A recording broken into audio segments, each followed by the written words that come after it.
You know what they say, 6 out of every 7 dwarves aren't happy.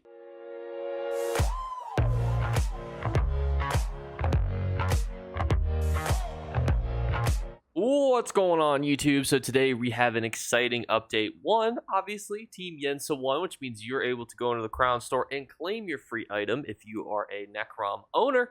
But also, we have a beautiful update in that the Crown Store will be returning with gifting tomorrow. So if you're an eligible account, you're going to be able to get Crown Store gifting enabled back to you, which is very exciting. We'll go over that here in a minute. My cat has decided to join us. She does not plan to leave, it looks like. So here we have our update, which is following up on Director Matt Freer's message from last month about the Crown Store gifting situation, which basically was a bunch of fraudulent bad actors, but they'll go into that here a little bit. So they say, in September, we've temporarily disabled Crown Store gifting due to a bunch of growing bad actors. The heads and tails of it is that they were using fraudulent means to get the crowns. And then what they would do is they would turn that back into real world gold. And then ESO had to then figure out what new way that they wanted to implement crown gifting eligibility, which we have now learned what that will be. Gifting eligibility is determined by an evolving list of factors, but not limited to the account being at least 180 days past its first login. So this will help people from making consistent burner accounts. You may check if you have access to gifting in the in-game via the Crown Store, as well as your billing history page in the ESO Center, which is like their website.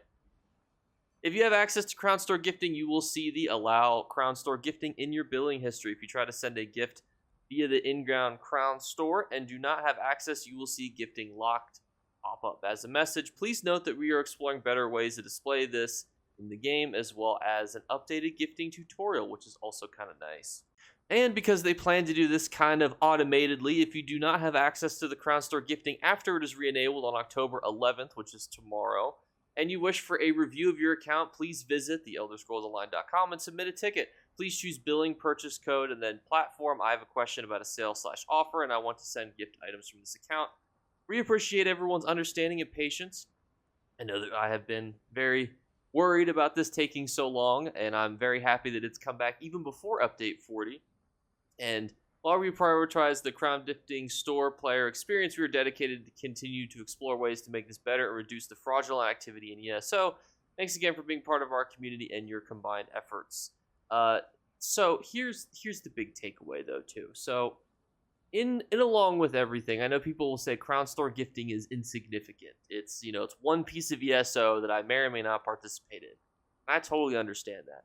But a lot of you guys were noting on previous videos that the economy had slowed down because people didn't need gold as much anymore. People didn't care that they had millions of gold because they couldn't buy Crown Store items with it that they wanted. So it actually kind of grinds the economy to a halt because there was this equal exchange of players. New players might come in, buy some crowns, or get their free ESO monthly crowns that they get for just having ESO Plus, sell those, and then they use those to buy items on the economy. They buy things from the market.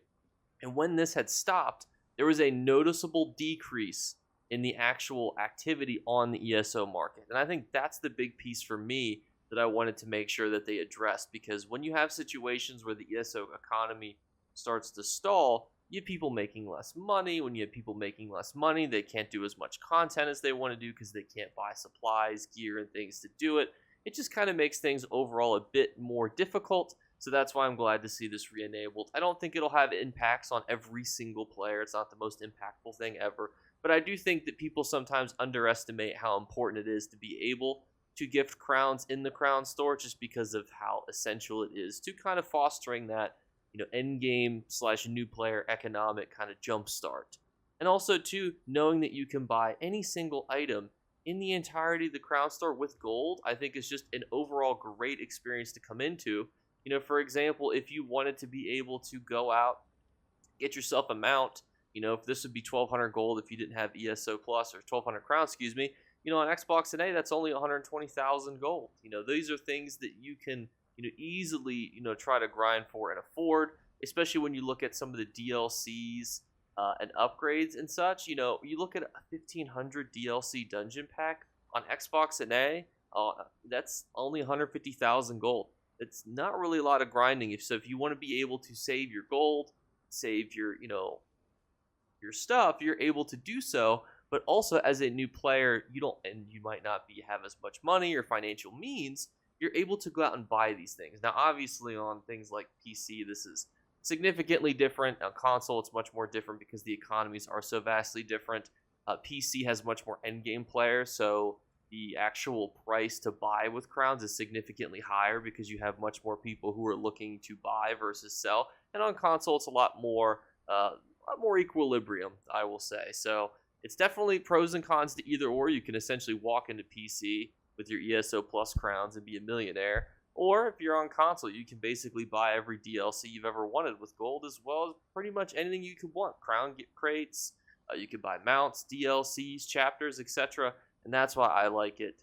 That's why I'm glad to see that it's returned. My cat, you can definitely tell, she's super excited. You can definitely tell because she keeps smacking around the microphone as I go throughout this video.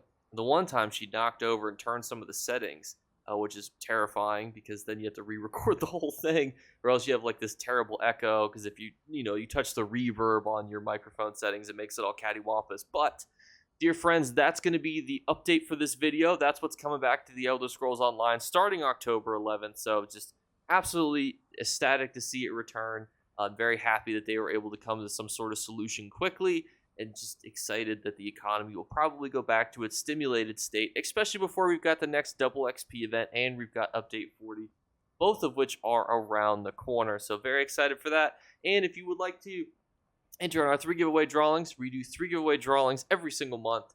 Drawings are on the first of the month at midnight. All you have to do to enter is be subscribed. 40% of you lovely juvelies are subscribed, which is a great amount. It's like twice the YouTube average. All you have to do is like the video. Just slap the like button. We used to make you comment, but I always felt like that was a bit tacky because people would just comment the word comment. And I was like, it's a lot of work for you fellas to enter. And the third thing is a random word be flashed upon the screen throughout one of the videos in the month. If you're the first person to comment that, you will win. So take a look out for that. Last month, it was Worcestershire sauce. And I tried to make it as obvious as possible with audio cues to go with it because I know some of you guys listen remotely and don't necessarily, watch the actual video, keenly. You might listen to it while you're doing something. So thank you guys so much again, and I'll catch you later. Bye, guys. You better remember to like and subscribe to Jake Clips. Or you should. I might have to pluck your eyes if you don't. Or, better yet, I'll skip rope with your entrails. Do it now. Subscribe. Ta-ta. Off with you. And thank you guys to those of you who stick around post outro. You guys are absolute legends. If you're interested in a mythical tier list with slight controversy, check out yesterday's video.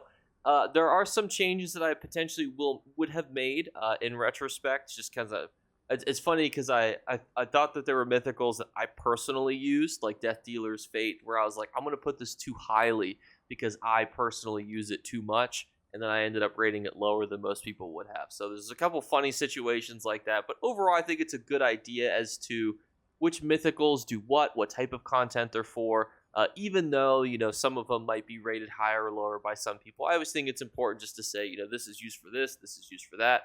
So I was excited to kind of iron out those thoughts for you guys. And hope that was enjoyable. And I'll catch you guys tomorrow. Bye, guys.